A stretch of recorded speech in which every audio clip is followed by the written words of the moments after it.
Now we're going to take a look at World War II, which is going to take place about 25, 30 years after World War I ends, and will be the next installment of a global conflict, bringing most of the world into the fight, whether it's going to be in Europe, in the European theater, or in the Pacific with the fight against Japan and the U.S. Now, this war is pretty much a continuation of World War One because of the Treaty of Versailles. The Treaty of Versailles did not really solve any of the problems of Europe. Instead, it maybe made things worse because it blamed Germany for the war. It made them pay a lot of debt or a lot of reparations, which put them in a lot of debt. It made Japan and Italy feel like they were left out. So, just doesn't really solve anything. Instead, makes things just worse because more people are angry. And then it also led to a global depression, which most countries were affected by, except for the Soviet Union, because the Soviet Union is communist, and so they weren't as integrated into the global economy, and they were building up their economy from the Soviet takeover, and so most of the countries are in some type of depression, and that will lead into some countries with weak democracies like Japan, Germany, Italy, Spain, and some of these other countries to allow fascist leaders or very militaristic leaders to take over.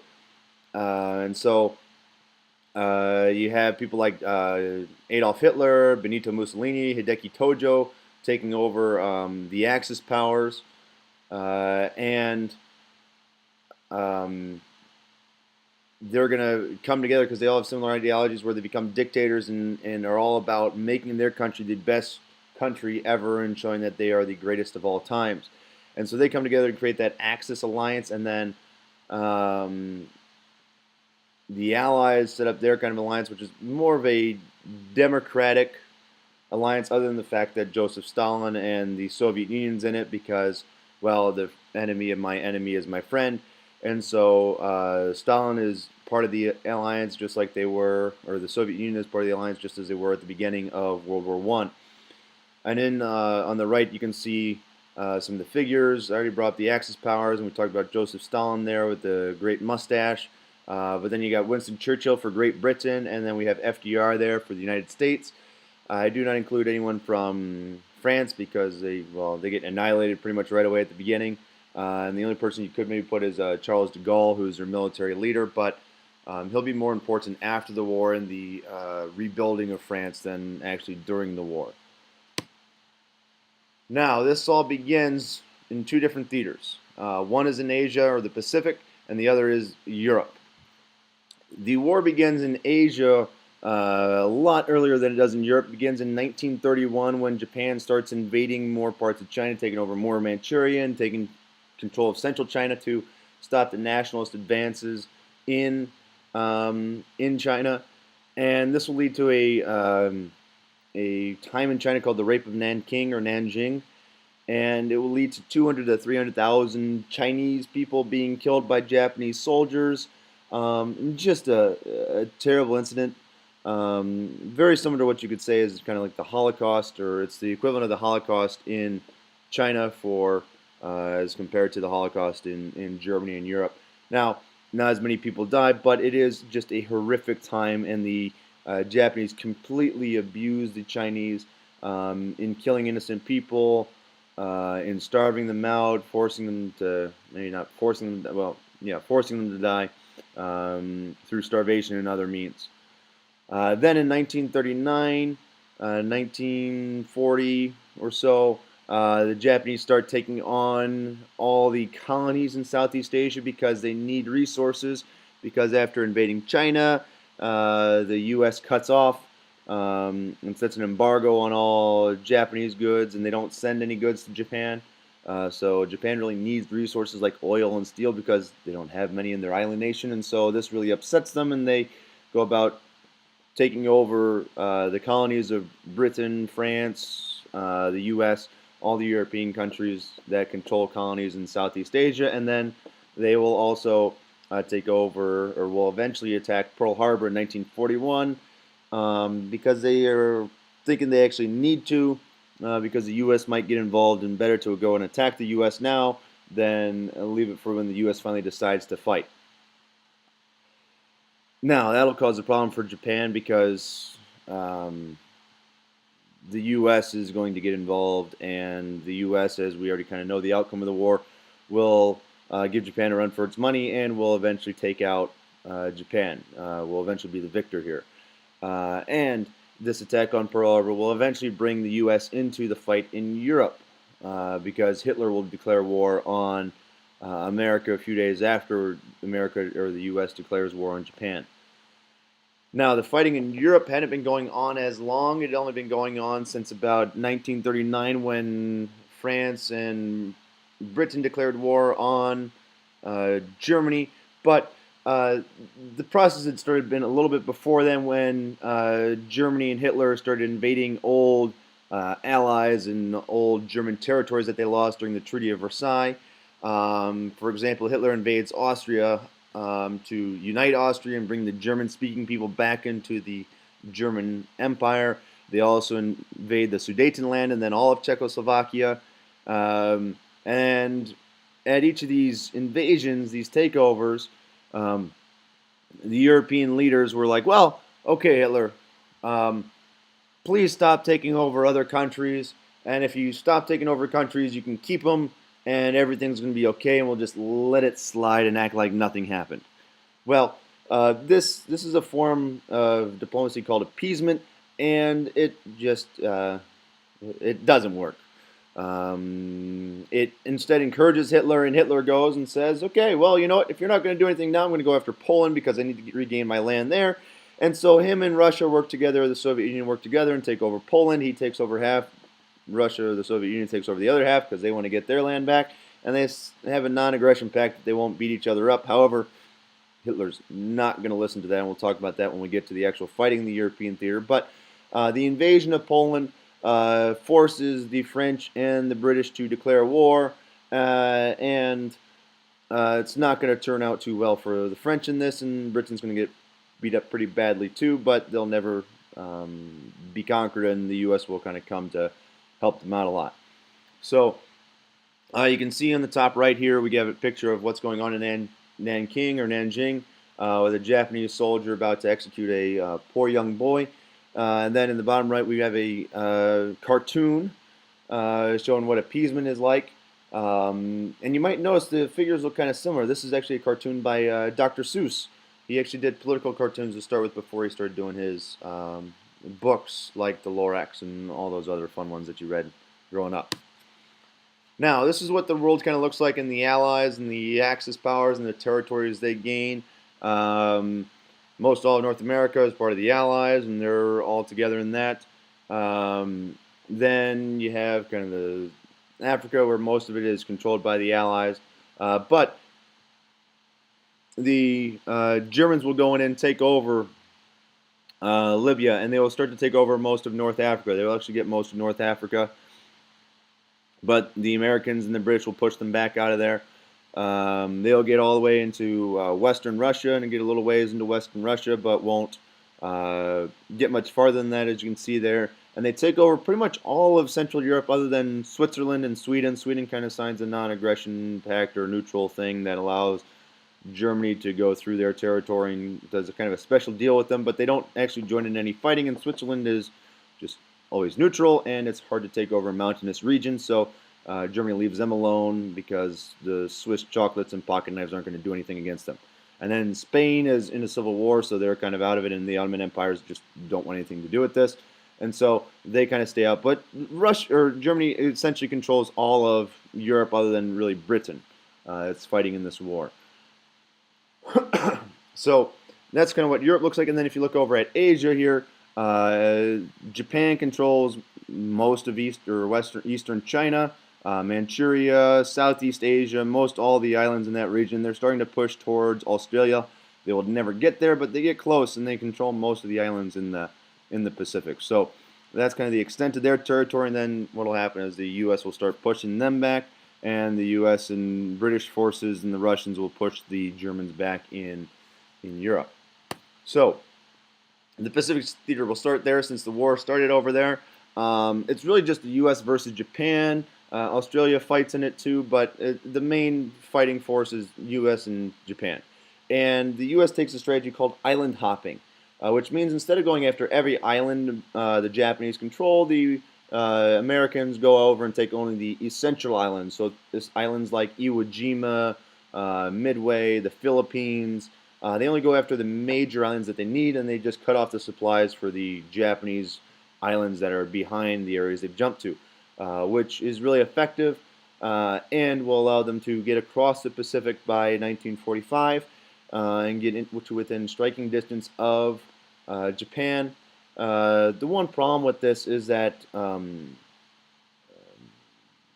naval fight is pretty brutal, but even more the landings on beaches and having to land on beaches constantly is really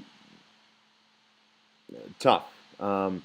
As you might know with D-Day, if you know that from the European embattlement, think about doing that over and over and over again against set up defenses on these islands. So it's really tough. The U.S. will take really, really heavy casualties in the Pacific, but even more so than military casualties from soldiers, there are a lot of civilian casualties. One, we bomb the heck out of Japan, and we use incendiary bombs. And if you know maybe traditional Japanese-style buildings are made out of wood and paper, and fire and paper go pretty well together in making big, big, big fires. So it causes these huge firestorms within the cities that destroy almost all the cities, the major cities that we bomb of Tokyo, and I can't think of other cities off the top of my head. Kyoto, some of those other ones that were major city centers. We just bomb them and they get just burned to the ground for the most part. But on top of that, that one kills a lot of people because they just can't get out of the firestorms. The second thing that kills a lot of civilians, though, is that when we go in and invade these islands or we try to retake these islands from the Japanese have spread a propaganda that we are demons and we're going to kill and eat the people and just enslave their kids and do all these terrible things. So instead of ending up in that fate, the civilians actually go and kill themselves. And so this will be one of the reasons why we will go and drop 2 atomic bombs on Japan, because we feel that with all the civilian casualties, this is actually less than what would happen if we actually invaded Japan. Because all the population might, or a significant number of the population might decide to kill themselves instead of being taken over by the U.S. And so we dropped 2 atomic bombs on Hiroshima and Nagasaki, and Japan will surrender a few days later, and this will end the whole war. Europe will have already been decided a few months earlier, but on August 8th, 1945, the war is officially over. You can kind of see some pictures here of the atomic bomb, Iwo Jima there with the flag raising, and then the guy in the bottom left is a guy named Douglas MacArthur, and he's the mastermind behind the fighting, all the island hopping and everything else.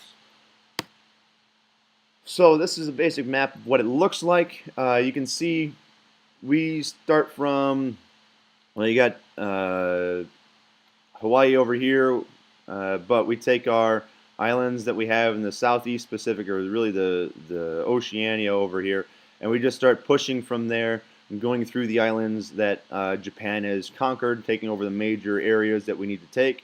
We get back to the Philippines, Okinawa, Iwo Jima, the Mariana Islands, Marshall Islands. We go and take over all these territories that we had lost, and with Okinawa we can now kind of bomb Japan directly, and that allows us to drop the 2 nuclear bombs, and that will end the war. But this is a long, drawn-out process. It is not very quick. It starts in 1942, after we've declared war in 41 in December, and it will take us all the way until 1945. So 4 long-fought, hard-fought years through this theater to bring an end to it. Now, on the other side, we have the European theater, which is really categorized by German blitzkrieg. The Europeans did not want to have a long drawn-out war like we saw in World War I with trench warfare, and so instead the Germans used their blitzkrieg tactics, which was lightning warfare is what it literally translates to, and what it means is that the Germans will use a lot of tank movements and quick infantry movements to go and penetrate an area, cut it off, and then continue pressing through it. And this will allow them to take out countries like Poland in 11 days and France in a few weeks. They kind of knocked both those groups out very, very quickly. And they start to use it on Russia, but Russia is a little different, as we've talked about before. One, they have a really rough winter, and two, it's just really, really, really big. And so the Blitzkrieg tactics were great in the mainland Europe, which they control most of all Central Europe, but doesn't work in Russia because of that size in the winter. The troops get bogged down, and then the Russians by 42 start pushing back, and it's not looking good, or the tides are beginning to turn for the Germans. And in North Africa, they almost conquer all of North Africa and take it over, which would allow them to get new oil supplies from the Middle East. But they get so close, but they're not quite there. By this time that they're almost pushing to that, the U.S. is joining in, and now we're fighting back with the British that are in North Africa and start pushing against them and eventually retake that. From there, we go to Italy and start knocking out Italy, and then once we've knocked out Italy, we have the probably most famous day in the war and most famous battle in the war of D-Day on June 6, 1944, and we'll go and attack France from there. We'll lead our attack through France and go through France and then make our way to Germany. And at the same time that we're making our way through Europe going to Germany, the Russians are making their way to Berlin and Germany from the east. And that will lead to the end of World War II. Hitler will commit suicide. Benito Mussolini will have been killed by separatists or by separatists in Italy. And the Axis will have completely fallen in Europe. And so we have Victory in Europe Day in May 8th, 1945. And some of the people you see here are kind of blitzkrieg, little funny one there. This is the bottom right is the American tanks. There are Sherman tanks. They're a weak tank, but they work really well because we just made thousands of them, and so we could easily replace them, and they are more maneuverable than the German Panzer tanks. And really cool if you ever have a chance to look into all the stuff of World War II, more of the tactics and all that stuff.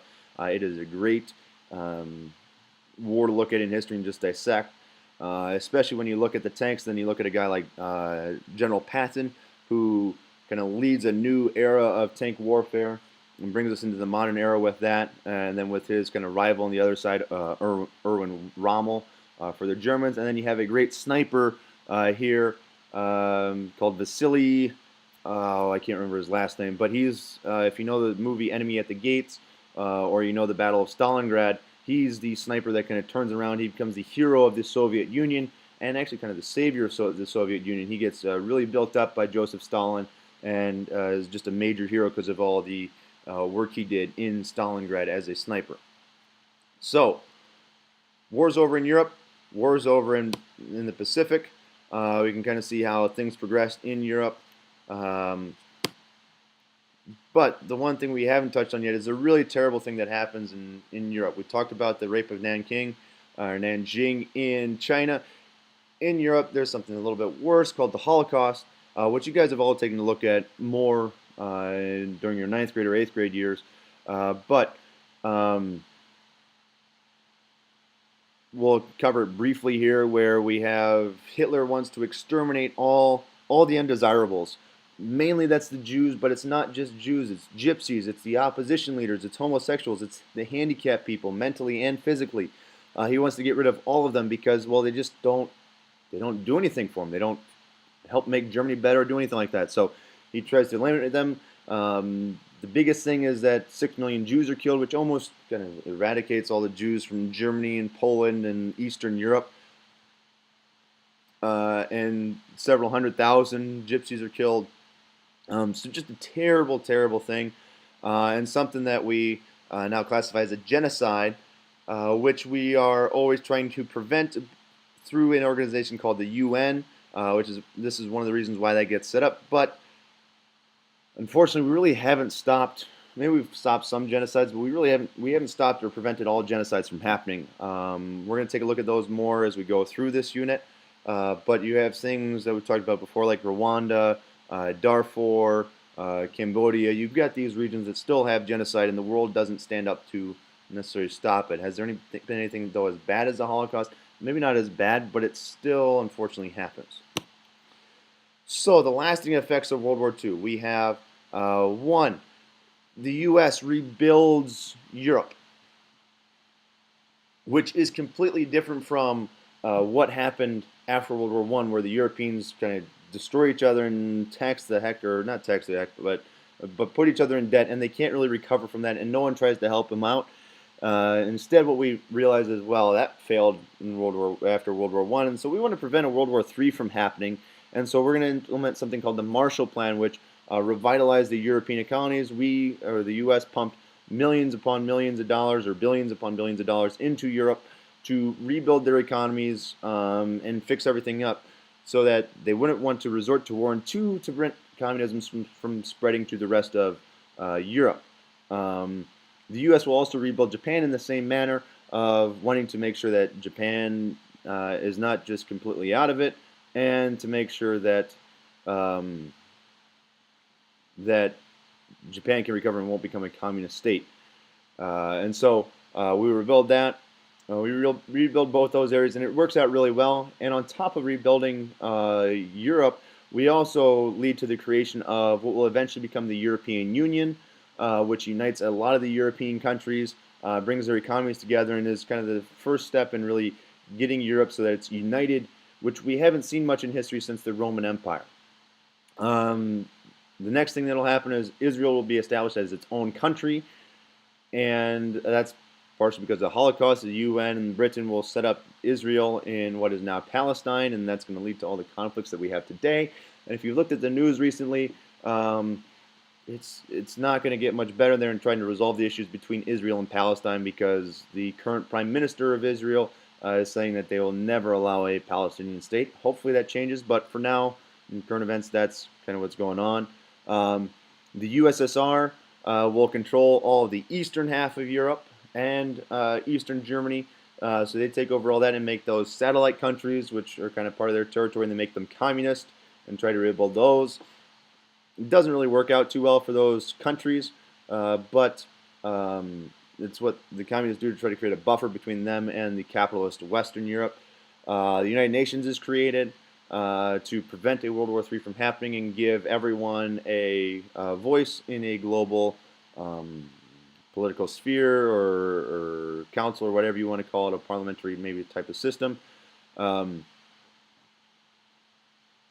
And the U.S. will actually join it this time, and it actually kind of works most of the time, or at least it works a lot better than the League of Nations did, because we haven't had a World War III yet, and it prevented another World War from happening between the communist countries and the Western democratic capitalist countries. And then the last thing, and this is a major effect, is that it left two superpowers, the United States and the Soviet Union, and they're two opposite ideologies, and that will lead us into a Cold War for the next 50 or so years, a little bit less than 50 years, and to help protect each side, the people that are on the side of democracy and capitalism, you have NATO, or the North Atlantic Treaty Organization, and they will all protect each other, mainly led by the U.S., and the Warsaw Pact, which is the rival to that, which is all the Eastern Bloc countries and any other communist country, and the Soviet Union there to protect and back them. And so this will all lead us into a more modern world that you're maybe more used to seeing. We'll look at the Cold War next, and how that kind of changes the world, and also the end of colonialism will also come with this by 1960s or so. Most all the colonies will be free and be their own countries, and so World War II will bring an end to kind of the world we've seen with colonies and with a Western European dominance, to where it will have the two dominant areas, the United States and the Soviet Union, and the colonies will be gaining their freedom and independence. And this is kind of the map that we can see of how all of this will end, with a lot of new countries coming up.